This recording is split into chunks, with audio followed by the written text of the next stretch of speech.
Assalamualaikum warahmatullahi wabarakatuh. Salam sehat, salam sejahtera. Pada hari ini kita berjumpa dalam acara Sarasehan bersama dengan Yayasan Kanker Indonesia Cabang Yogyakarta. Pada siang hari ini kita akan berdiskusi mengenai pentingnya screening dan pencegahan kanker. Pada hari ini telah hadir bersama dengan kita dua narasumber kita. Yang pertama adalah Profesor Dr. Sofia Mubarika Haryana dan juga Dr. R.A. Arida Utami MKes. Selamat siang Prof. Rika dan Dr. Arida. Selamat siang. Selamat datang dalam kegiatan Sarasehan dari Jogja Istimewa TV. Beliau berdua aktif dan juga menjabat dalam Yayasan Kanker Indonesia. Prof. Rika pada bidang apa, Prof? Pendidikan dan pelatihan. Sibuk sekali nih ya, Prof, melakukan pelatihan pada kader dan juga beberapa kegiatan yang lainnya. Dan juga Dr. Arida pada bidang apa, Dok? Di bidang organisasi. Di bidang organisasi. Tugasnya mencakup apa, Dok, di bidang organisasi itu? Mengorganisasi kegiatan-kegiatan yang ada di Yayasan Kanker Indonesia. Pada hari ini kita akan berdiskusi mengenai bagaimana pentingnya screening dan juga pencegahan kanker sekaligus beberapa kegiatan yang sudah dan akan dilakukan oleh Yayasan Kanker Indonesia. Mengawali diskusi kita siang hari ini kita membuka dengan pertanyaan sebenarnya seberapa banyak atau gambaran demografi untuk pasien kanker di Yogyakarta dan Indonesia pada umumnya. Dr. Arida, monggo. Terima kasih Bu Sinta. Jadi kalau kita lihat kasus kanker ini kan belum pernah turun ya, baik di Indonesia maupun di Yogyakarta sendiri. Bahkan kasusnya itu semakin meningkat. Dan kalau kita lihat dari laki-laki dan perempuan, ternyata lebih banyak perempuan. Saya nggak tahu perempuan, apakah karena perempuan itu selalu mengecek kesehatannya gitu dibanding dengan laki-laki. Tapi yang jelas dari data itu perempuan lebih banyak daripada laki-laki. Nah, kasusnya pada perempuan yang tertinggi adalah kasus kanker payudara. Yang kedua itu adalah kanker serviks. Kalau pada laki-laki itu kasus kanker kolorektal. Nah, nanti secara detail monggo Prof. Rika bisa sampaikan. Terima kasih Dr. Arida. Mungkin sedikit mengenai juga angka kanker di Yogyakarta dibandingkan dengan provinsi lain. Mungkin Dr. Arida memiliki bayangan demografinya. Jogja memang termasuk dari hasil Riskesdas ya, Jogja itu termasuk yang tertinggi. Saya nggak tahu apakah yang tertinggi ini karena memang di Jogja itu registrasinya bagus. Harapannya begitu ya, kesadaran untuk datang ke fasilitas kesehatan sehingga tercatat, sehingga data-datanya itu terekap. Dibandingkan dengan provinsi lain mungkin masih banyak data-data yang tidak terdokumentasikan. Mungkin ada bias pencatatan memungkinkan saja, tapi berarti memang angka di Yogyakarta cukup tinggi sehingga Yayasan Kanker Indonesia Cabang Yogyakarta juga banyak melakukan kegiatan-kegiatan. Terkait dengan hal itu, Prof. Rika, kalau topik kita terkait dengan pentingnya screening dan pencegahan kanker, mungkin Prof. Rika bisa menyampaikan apa saja kurang lebihnya macam-macam screening yang dilakukan untuk kanker ini, Prof. Ya. Jadi macam-macam screening itu bisa screening yang dilakukan oleh diri sendiri yang kita sebut dengan sadari, di mana para relawan kita di Provinsi DIY dan juga di 4 kabupaten kota itu selalu mengingatkan pada masyarakat pentingnya pemeriksaan diri sendiri. Jadi setiap wanita yang setelah menstruasi ya diminta untuk memeriksa payudara sendiri, terutama setelah menstruasi dilihat apakah ada perubahan, apakah ada benjolan, apakah ada cairan, atau ada putingnya itu retracted ke dalam gitu ya.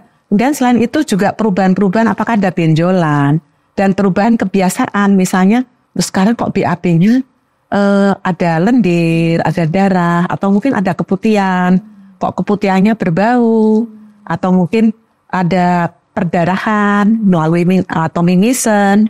Nah, itu sebagai gejala-gejala awal yang perlu untuk diwaspadai gitu.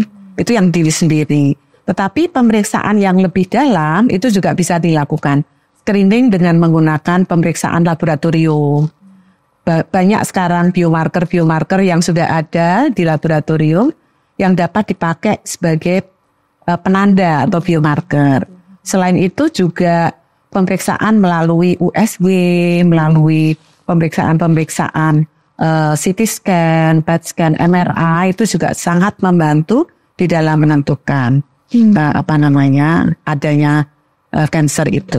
Baik ya. Prof Rika. Dan mungkin Prof Rika juga bisa memberikan panduan untuk para pemirsa Jogja Istimewa TV ketika tadi Prof Rika menyampaikan bisa melakukan pemeriksaan sendiri di rumah, kemudian menemukan tanda-tanda berikut. Mungkin apa yang perlu dilakukan? Apakah ke dokter dulu, apa langsung ke pemeriksaan? Monggo, bagaimana prosedurnya kurang lebih? Ya. Jadi bagus sekali Bu Sipta. Jadi pemeriksaan diri sendiri itu kan penting untuk mewaspadai kelainan yang terjadi pada dirinya. Apabila ditemukan gejala-gejala yang sudah ada panduan yang disampaikan pada masyarakat, dan kalau terdapat perubahan-perubahan, maka mereka dianjurkan untuk segera memeriksakan diri ke puskesmas atau ke dokter terdekat atau ke YKI gitu ya. Karena di YKI itu 4 kabupaten 1 kota juga punya tim yang bisa melakukan pemeriksaan tersebut. Ya. Jadi selain pergi ke puskesmas, pelayanan kesehatan, dan juga bisa datang ke Yayasan Kanker Indonesia ya Prof ya. Sangat bermanfaat sekali informasinya. Tentunya kita menyadari betul betapa pentingnya arti screening. Kalau kita melihat dari moto YKI bahwa kanker itu bisa diobati asalkan dideteksi dengan lebih dini, begitu ya Prof ya. Jadi memang ada beberapa jenis kanker yang memiliki prognosis yang cukup baik gitu. Nah sekarang Prof, pertanyaan selanjutnya mungkin juga Dr. Arida bisa menambahkan dampaknya apa ketika orang-orang tidak melakukan screening, bahayanya kalau tidak melakukan screening. Jadi kalau begini, jadi kanker itu pada stadium awal itu biasanya tidak bergejala. Nah masalahnya di situ. Setelah kemudian berkembang, kemudian mengenai saraf dan menekan organ di sekitar, maka baru ada gejala. Nah oleh karena itu menjadi sulit untuk pengobatannya. Jadi selain pengobatannya sulit, kemungkinan untuk sembuhnya kecil dan juga tentunya lebih mahal karena membutuhkan biaya pengobatan yang lebih kompleks. Baik Prof. Ya. Jadi ketika sudah menimbulkan gejala yang bisa terlihat, itu berarti progresivitas penyakit memang sudah terjadi begitu ya Prof. Jadi tidak ditunda gitu. Dr. Arida mungkin ingin menambahkan terkait dengan hal itu. Jadi kalau saya secepatnya kalau sudah seperti itu ya datang ke fasilitas kesehatan untuk melakukan screening. Makanya deteksi dini itu lebih awal lebih baik. Gantung jenis biar yang tinggi. Baik, pertanyaan selanjutnya mungkin Dr. Arida dan juga Prof Rika bisa menyampaikan mengenai apa saja kegiatan-kegiatan yang mungkin pernah dan juga rencananya akan dilakukan oleh Yayasan Kanker Indonesia dalam upaya untuk mendukung screening dan juga pencegahan kanker. Sinta, jadi ini kan dalam rangka hari ulang tahun Yayasan Kanker Indonesia yang ke-47, kami ada beberapa kegiatan. Yang salah satunya adalah seminar yang nanti akan diselenggarakan pada tanggal 11 Mei di YKI di Jalan Sendowo. Nanti akan dipandu oleh Prof Rika. Kebetulan Prof Rika nanti ada 2 orang dokter narasumber. Monggo Prof Rika ngobrol by fan. Kami memilih secara kebetulan dekat dengan 21 April, jadi Kartini, maka kita memilih kanker terbanyak pada wanita yang selain payudara yaitu kanker serviks. Mengapa? Karena kanker serviks merupakan salah satu kanker yang killing disease-nya tinggi, tapi juga penyebabnya itu adalah virus. Sehingga sebetulnya sangat bisa dideteksi ya dan bisa dicegah begitu. Nah, jadi topik untuk seminar pada hari itu ada 2. Yang pertama adalah upaya deteksi dini dan screening pada kanker serviks yang akan narasumbernya adalah Dr. Sinta Prawitasari, spesialis obstetrik ginekologi. Kemudian yang kedua adalah oral cancer. Termasuk di sini juga akan dibahas mengenai kanker nasofaring, di mana pembicaranya adalah dokter gigi Alma dari Fakultas Kedokteran Gigi. Ya. Jadi pada kesempatan itu kita menyasar 100 wanita paling tidak.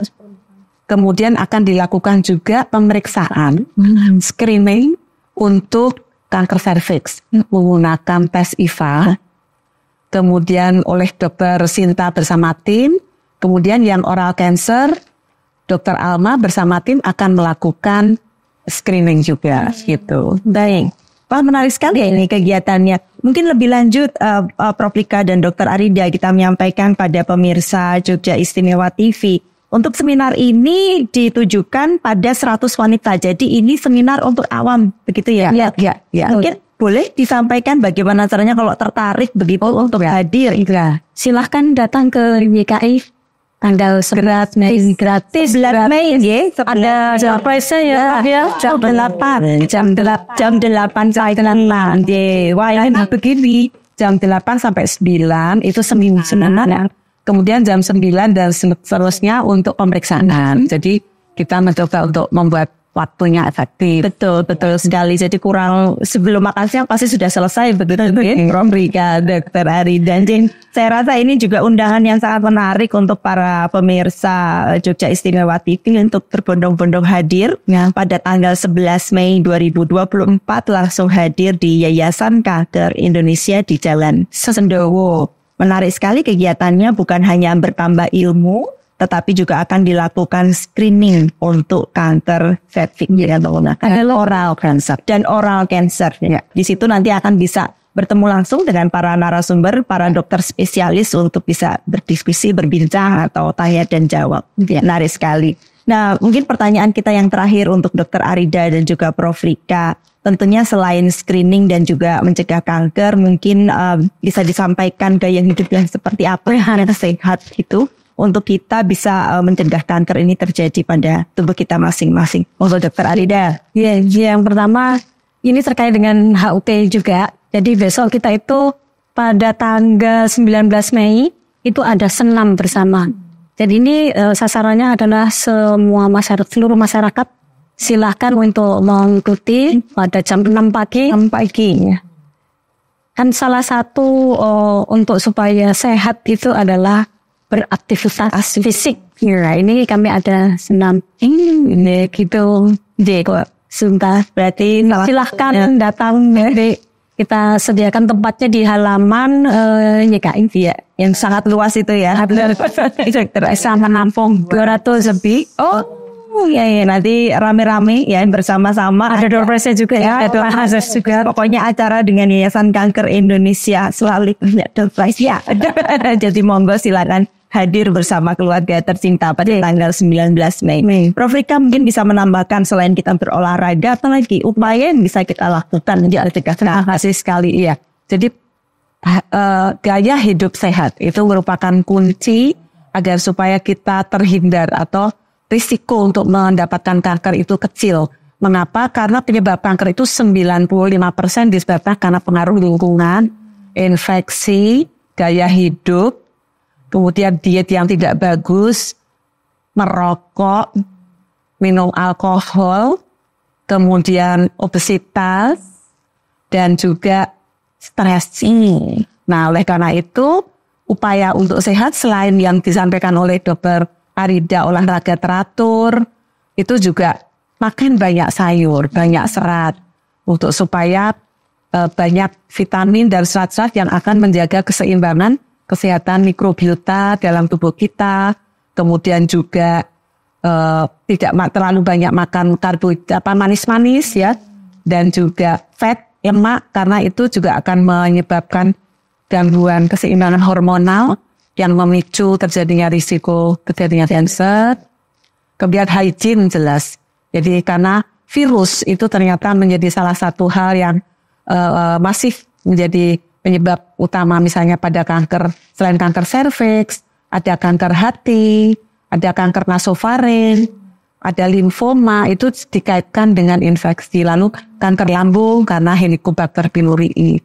Jadi masalah hygiene merupakan kunci untuk juga kita bagaimana kita hidup bersih, sehat, germasnya itu harus berjalan buat dan kelola stres, happy life. Saya rasa cukup relevan ya bahwa mungkin kanker sulit untuk dihindari, tetapi banyak hal yang bisa dilakukan kita masing-masing ya untuk mencegah kanker terjadi. Tadi Prof Rika menyampaikan terkait dengan gaya hidup, mengurangi stres walaupun sulit ya Prof. Tapi dengan bergabung bersama komunitas yang menyenangkan itu juga menjadi bagian untuk menurunkan stres gitu. Prof Rika juga tadi menyampaikan gaya hidup lain seperti merokok, termasuk di dalamnya menjadi perokok pasif begitu ya Prof. Bukan hanya aktif, tetapi juga pasif, dan yang paling penting untuk menjaga dan mempertahankan baik itu personal hygiene ataupun yang ada di lingkungan sekitar kita. Saya rasa kita bisa melakukan itu. Mari bersama bisa. Mungkin yang terakhir monggo silakan Prof Rika dan juga Dr. Arida menyampaikan pesan-pesan dari Yayasan Kanker Indonesia untuk para pemirsa Jogja Istimewa. Silakan. Saya dulu. Monggo silakan Dr. Arida. Saya hanya menyampaikan pesan yang biasanya disampaikan oleh Bu Kanjeng Ratu Hemas sebagai Ketua YKI di Tabang DIY. Dia selalu menyampaikan jangan malu untuk memeriksakan, terutama untuk perempuan. Jadi saya berharap perempuan-perempuan yang mau memeriksakan. Betul. Jangan malu memeriksakan diri. Terima kasih Dr. Arida. Monggo Prof Rika. Ya, sekarang kejadian kanker banyak terjadi pada anak-anak muda. Itu karena perubahan gaya hidup. Saya mengajak seluruh masyarakat dan juga anak-anak muda, marilah kita hidup sehat agar supaya kita terhindar dari penyakit kanker. Siap, pasti kita bisa melaksanakan. Terima kasih sekali Prof Rika dan juga Dr. Arida atas bincang-bincangnya pada semua pemirsa Jogja Istimewa TV. Terima kasih sekali dan kita akan berjumpa pada kegiatan Sarasehan yang selanjutnya. Mohon izin untuk menutup. Wassalamualaikum warahmatullahi wabarakatuh. Waalaikumsalam.